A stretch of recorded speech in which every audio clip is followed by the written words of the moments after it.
বাগদাদের এক সমৃদ্ধ জনপদে সাদিক হাসান নামে এক প্রভাবশালী ব্যবসায়ী বাস করতেন। সাদিক হাসানের প্রথম স্ত্রী অত্যন্ত পরহেজগার এবং গুণবতী নারী ছিলেন, কিন্তু ভাগ্যের নির্মম পরিহাসে 2 মাসুম কন্যা সন্তান রেখে তিনি ইন্তেকাল করেন। বড় মেয়ের নাম ফাতিমা এবং ছোট মেয়ের নাম জুলাইকা। পরিস্থিতির চাপে পড়ে সাদিক হাসান দ্বিতীয় বিয়ে করতে বাধ্য হন, কিন্তু বিয়ের কিছুদিন পরই তাকে ব্যবসার কাজে ভিন দেশে যেতে হয়। ফাতেমা আর জুলাইকাকে তিনি তাদের সৎ মায়ের কাছে আমানত হিসেবে রেখে যান। দীর্ঘ 3 বছর পর আজ সাদিক হাসান বাড়ি ফিরছেন। সৎ মা ছিল অত্যন্ত নিষ্ঠুর ও কুটিল মনের মানুষ। সাদিক হাসান আসার খবর পেয়ে সে 2 বোনকে সামনে ডেকে অত্যন্ত কড়া গলায় বলল, শোন তোরা, তোদের বাপ আজ বাড়ি ফিরছে, সে আসার আগেই যেন বাড়ির সব কাজ নিখুঁতভাবে শেষ হয়। যদি একটা কাজও বাকি থাকে তবে তোদের চামড়া তুলে ফেলব।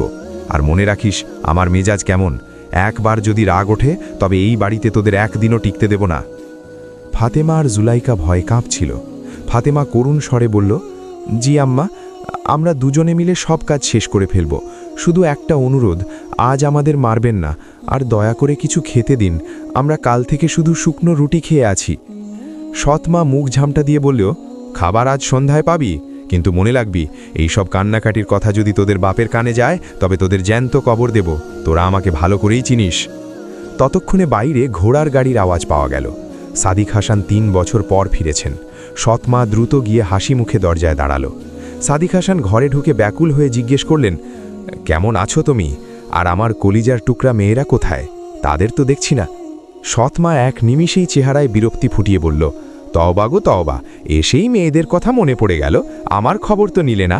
আমি তো এই বাড়ির ঘানি টানতে টানতে চাকরানি হয়ে গেছি। তোমার মেয়েরা তো এখন ধরাকে সরা জ্ঞান করে, তারা আমার কোনো কথাই শোনে না। সাদিক হাসান অবাক হয়ে বললেন, এ কি বলছো? আমার মেয়েরা তো ছোটবেলা থেকে অনেক শান্ত ছিল। সৎমা আরও বাড়িয়ে বলল, হ্যাঁ আগে ছিল, এখন তো তারা সারাদিন বাইরে টো টো করে ঘুরে বেড়ায়। বড় মেয়ে ফাতেমা তো আমার মুখের ওপর কথা বলে, আর ছোটটা তো এখন বাড়ি থেকে চুরিও করতে শুরু করেছে। তওবা, মিথ্যে বলার অভ্যেস তারা কোত্থেকে শিখল জানি না। আমি তাদের শাসন করতে গেলেই পাড়ার লোকে বলে আমি নাকি সৎ মা বলে অত্যাচার করছি। এখন তুমিই বলো আমি কি করব? সাদিক হাসান রাগে অগ্নিশর্মা হয়ে বললেন, ব্যাস, আর একটা কথাও বলতে হবে না, আমি নিজে আজ এর বিচার করব, আসতে দাও ওদের। ওদিকে ফাতেমা আর জুলাইকা তখন জঙ্গল থেকে গরু নিয়ে ফিরছিল। বড় বোন ফাতেমা ছোট বোনকে বলছিল, জুলাইকা, আজ আব্বাজান এসেছেন, নিশ্চয়ই আমাদের জন্য নতুন জামা আর খাবার এনেছেন, দেখিস আজ সব কষ্ট মিটে যাবে। জুলাইকা ভীত কণ্ঠে বলল, বুবু, আব্বাজানও কি আমাদের সাথে আম্মার মতো খারাপ ব্যবহার করবেন? ফাতেমা তাকে বুকে জড়িয়ে ধরে বলল, না রে পাগলি, তিনি আমাদের নিজের বাবা, তিনি আমাদের অনেক ভালোবাসেন। বাড়িতে পৌঁছতেই সাদিক হাসান তাদের দেখেই চিৎকার করে উঠলেন, কোথায় ছিলি তোরা? 3 বছর পর আমি ফিরেছি আর তোদের কোনো খবর নেই? তোরা নাকি বাড়িতে চুরি করছিস? তোদের সাহস তো কম না? ফাতেমা কাঁদতে কাঁদতে বলল, আব্বাজান, আমরা তো আম্মার কথাতেই গরু চড়াতে গিয়েছিলাম, আমরা কোনো চুরি করিনি। সৎ মার সাথে সাথে নাক ছিটকে বলল, দেখলে তো কেমন অবলীলায় মিথ্যে বলছে? আমি তো নিজেই কাল ঘাস কেটে এনেছিলাম, তবুও তারা জোর করে জঙ্গলে গেল। সাদিক হাসান আর ধৈর্য ধরতে পারলেন না। তিনি বললেন, তোরা আজই ঘর থেকে বের হবি, আমি কাল তোদের ফুপির বাড়ি পাঠিয়ে দেব, তোদের মতো মিথ্যেবাদী মেয়ে আমার দরকার নেই। পরদিন সকালে সাদিক হাসান তাদের বললেন, চলো তৈরি হয়ে নাও, ফুপির বাড়ি যেতে দেরি হয়ে যাবে। ফাতেমা বলল, আব্বাজান, আম্মাকে বলে আসি। সাদিক হাসান বললেন, না, সে ঘুমাচ্ছে, চলো। তারা দীর্ঘ পথ হাঁটতে লাগলো, কিন্তু রাস্তা যেন ফুপির বাড়ির দিকে যাচ্ছে না। তারা গভীর এক জঙ্গলে প্রবেশ করল। ফাতেমা শঙ্কিত হয়ে জিজ্ঞেস করল, আব্বাজান, আমরা কোথায় যাচ্ছি? এদিকে তো ফুপির বাড়ি নয়। সাদিক হাসান বললেন, তোরা এখানে একটু অপেক্ষা কর, অনেক বড় বড় কুল গাছ আছে এখানে, তোরা আমার জন্য কিছু কুল কুড়িয়ে আন, আমি ক্লান্ত, এখানে একটু জিরিয়ে নিই। মেয়েরা বাবার কথা শুনে কুল কুড়াতে বনের গভীরে চলে গেল। সাদিক হাসান তখন এক নিষ্ঠুর ফন্দি আঁটলেন। তিনি তার লাঠিটা মাটিতে পুঁতে তার উপর নিজের পাগড়ি আর টুপি রেখে দিলেন। এরপর একটি বানরকে কলা দিয়ে প্রলুব্ধ করলেন যেন সে সেখানে বসে থাকে। বানরটি কলা খাচ্ছিল আর শব্দ করছিল। সাদিক হাসান সেই সুযোগে মেয়েদের ফেলে একা বাড়ির দিকে রওনা দিলেন। মেয়েরা কুড়কুড়াতে কুড়াতে ভাবল, আব্বাজান বোধহয় কাছেই আছেন। জুলাইখা বলল, বুবু, আব্বাজানের আওয়াজ শোনা যাচ্ছে না কেন? ফাতেমা বলল, হয়তো তিনি ঘুমিয়ে পড়েছেন, চল ফিরে যাই। তারা যখন সেই গাছের নিচে পৌঁছালো, দেখল সেখানে তাদের বাবা নেই, শুধু পড়ে আছে তার লাঠি আর পাগড়ি। একটি বানর সেখানে বসে আছে। ফাতেমা সব বুঝতে পারল। সে কান্নায় ভেঙে পড়ল। জুলাইখা রে, আমাদের গর্ভধারিণী মা নেই, আজ আমাদের জন্মদাতা বাবাও আমাদের ফেলে চলে গেল। এই গভীর জঙ্গলে আমরা এখন কোথায় যাব? জুলাইখা কাঁদতে কাঁদতে বলল, বুবু, এখন আমাদের কে বাঁচাবে? ফাতেমা চোখের জল মুছে শক্ত হয়ে দাঁড়ালো। সে বলল, আল্লাহ আছেন, যার কেউ নেই তার আল্লাহ আছেন। চল, আমাদের পথ আমাদেরই খুঁজে নিতে হবে। দুই বোন গভীর জঙ্গলে হাঁটতে হাঁটতে এক পরিত্যক্ত কুঁড়েঘর খুঁজে পেল। সেখানে কেউ ছিল না, তারা সেখানেই আশ্রয় নিল। দিন যায়, মাস যায়, ফাতেমা আর জুলাইখা জঙ্গলের ফলমূল খেয়ে জীবন ধারণ করতে লাগল। তারা বনের শুকনো কাঠ আর ফল কুড়িয়ে কাছের এক ছোট বাজারে গিয়ে বিক্রি করত। সেই সামান্য আয় দিয়ে তারা লবণ আর আটা কিনত। এভাবেই কয়েক বছর কেটে গেল। ফাতেমা আর জুলাইখা এখন বড় হয়েছে। তারা দেখতে এত সুন্দরী হয়েছে যে যেই তাদের দেখত শুধু তাকিয়েই থাকত। একদিন ফাতেমা বাজারে যাওয়ার সময় জুলাইখাকে বলল, বুবু, আমি বাজারে যাচ্ছি, তুমি সাবধানে থেকো। জুলাইখা বলল, বুবু, তুমি ছাড়া আমার তো আর কেউ নেই। যখন তুমি ঘরে থাকো না তখন আমি খুব ভয় পাই। যদি কখনো কোথাও চলে যাও আমাকে না বলে। ফাতেমা বলল, আমি তোকে ছেড়ে কোথায় যাব বলতো? আর যদি কখনো যেতেই হয় তবে আমি তোর জন্য কোনো চিহ্ন রেখে যাব। একই সময় সেই রাজ্যের বাদশাহ শিকার করতে সেই গভীর জঙ্গলে এলেন। বাদশার সাথে ছিল তার প্রধান উজির। উজির সাহেব অনেক ক্লান্ত হয়ে আগুনের সন্ধানে ঘুরছিলেন।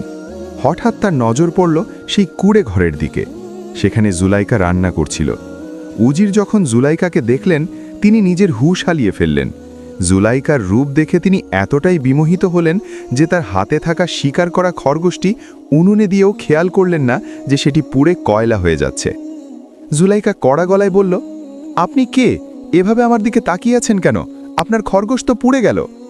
উজির থতমত খেয়ে ক্ষমা চাইলেন।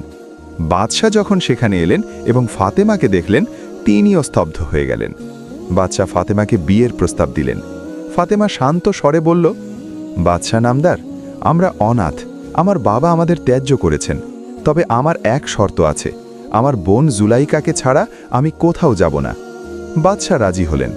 উজি সাহেবও জুলাইকাকে বিয়ের প্রস্তাব দিলেন। বিয়ের দিন ফাতেমা এক মুঠো সরিষার বীজ নিল। পালকিতে করে যাওয়ার সময় সে পথে পথে বীজ ফেলতে ফেলতে গেল। কিছুক্ষণ পর জুলাইকা ঘরে ফিরে কাউকে দেখতে পেল না। সে কাঁদতে লাগল, কিন্তু পরক্ষণেই সে দেখতে পেল পথে সরিষা গাছ গজিয়ে এক লম্বা লাইন তৈরি হয়েছে। সে আল্লাহর উপর ভরসা করে সেই ফুল বিছানো পথ ধরে হাঁটতে হাঁটতে রাজপ্রাসাদে পৌঁছে গেল। দুই বোন আবার একত্রিত হল। আয়েশা হলেন রানী আর সাফিয়া বাদশার উজিরের স্ত্রী। ওদিকে সাদিক হাসানের উপর আল্লাহর গজব নেমে এলো। দুই মেয়েকে জঙ্গলে ফেলে আসার পর থেকেই তার ব্যবসায় ধস নামতে শুরু করে। ঘরে অশান্তি আর অভাব অনটন দেখা দেয়। সৎ মায়ের মেজাজ আর দুর্ব্যবহারের কারণে গ্রামের মানুষও তাদের এক ঘরে করে দেয়। শেষমেশ তাদের ঘরবাড়ি সব বিক্রি করে পথে বসার উপক্রম হলো। পেটের দায়ে তারা দুজনে ভিক্ষা করার জন্য শহরে এলো। একদিন সাদিক হাসান আর তার স্ত্রী ভিক্ষা করতে করতে সেই শহরে এলো। তারা শুনল এই রাজ্যের রানী অত্যন্ত দয়ালু। রানী নিজে হাতে আজ গরিবদের দান করবেন। রানী ফাতেমা আর জুলাইকা দান করছিলেন। হঠাৎ ফাতেমার নজর পড়ল এক বৃদ্ধ ভিখারির ওপর। জুলাইকা কাছে ডেকে বলল, দেখ তো জুলাইকা, এই লোকটাকে কি চেনা যায়? জুলাইকা লোকটার কাছে গিয়ে চমকে উঠল। এ তো তাদের সেই বাবা আর সৎ মা। ফাতেমা সিংহাসন থেকে নেমে এলো। সাদিক হাসান কিছুই দেখতে পাচ্ছিল না। ফাতেমা বলল, আপনি কি আপনার ফাতেমা আর জুলাইকাকে চিনতে পারছেন? আমরা সেই মেয়ে যাদের আপনি বনের বাঘের মুখে ফেলে এসেছিলেন। সাদিক হাসান চিৎকার করে কেঁদে উঠলেন, মা, তোরা বেঁচে আছিস? আল্লাহ আমাকে আমার পাপের শাস্তি দিয়েছেন। আমি তোদের সাথে যা করেছি তার কোনো ক্ষমা নেই। আমাকে তোরা মেরে ফেল মা, কিন্তু ক্ষমা করিস না। সৎমাও তাদের পায়ে পড়ে ক্ষমা চাইতে লাগল। ফাতেমা বলল, আব্বাজান, আল্লাহ আপনাদের শাস্তি দিয়েছেন, আমরা আপনাদের ক্ষমা করে দিলাম। ফাতেমা ও জুলাইকা তাদের বাবা ও সৎ মাকে প্রাসাদের কাছে একটি ভালো থাকার ব্যবস্থা করে দিল। সাদিক হাসান তার বাকি জীবন তওবা করে এবং মেয়েদের জন্য দোয়া করে কাটিয়ে দিলেন। আল্লাহ যাকে সম্মান দিতে চান, জঙ্গলের কাটা গাছ থেকেও তাকে রাজ সিংহাসনে বসাতে পারেন।